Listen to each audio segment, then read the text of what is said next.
আসসালামু আলাইকুম। SMG কিবরিয়া ফাউন্ডেশনের আমার চেম্বারে আপনাদের স্বাগতম। এখানে আমি রুগী দেখা শুরু করেছি বেশ কয়েকটা দিন হলো। আজকে আমার যে রুগী এসছেন ওনাকে আমি দেখেছিলাম 2024 সালে। ওই সময় উনি এসেছিলেন, ওনার পায়ে ব্যথা, সিগারেট খান, ডায়াবেটিস আছে।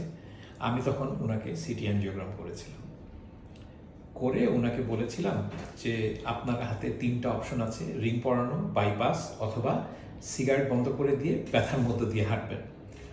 উনি ওই সিগারেট বন্ধ করে দিবেন এবং ব্যথার মধ্যে দিয়ে হাঁটবেন, এইটাই উনি বেছে নিয়েছিলেন এবং আমি ওনার সঙ্গে একমত ছিলাম। আজকে প্রায় 1.5 বছর পরে উনি আবার আসছেন।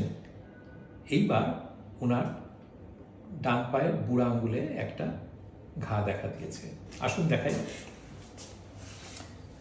উনি এসেছিলেন, ওনার বাম পায়ে যে রক্তনালী আছে দেখেন কি চমৎকার রক্ত চলাচল, কিন্তু এই জায়গাটা বন্ধ, পেটের মধ্যে যে মেইন পাইপ এই জায়গাটা বন্ধ। আর ওই সময়ই ডান পায়েও এই যে সামান্য এইখানে একটু সমস্যা দেখা দিয়েছিল।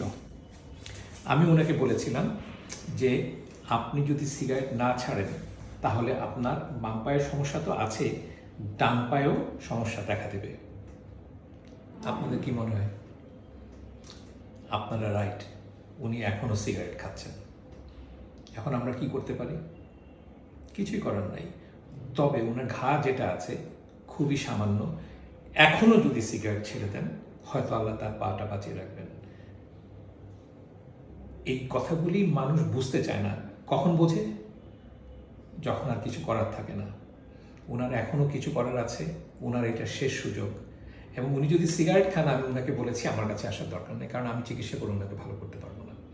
কিন্তু যদি ওনার অপারেশন লাগে, ওনার অপারেশন করতে যে বিরাট অপারেশন লাগবে, সেখানে তার 5 থেকে 6 লক্ষ টাকা খরচ হয়ে যাবে শুধু এই একমাত্র সিগারেট খাওয়ার কারণে। বোঝেন? ধন্যবাদ।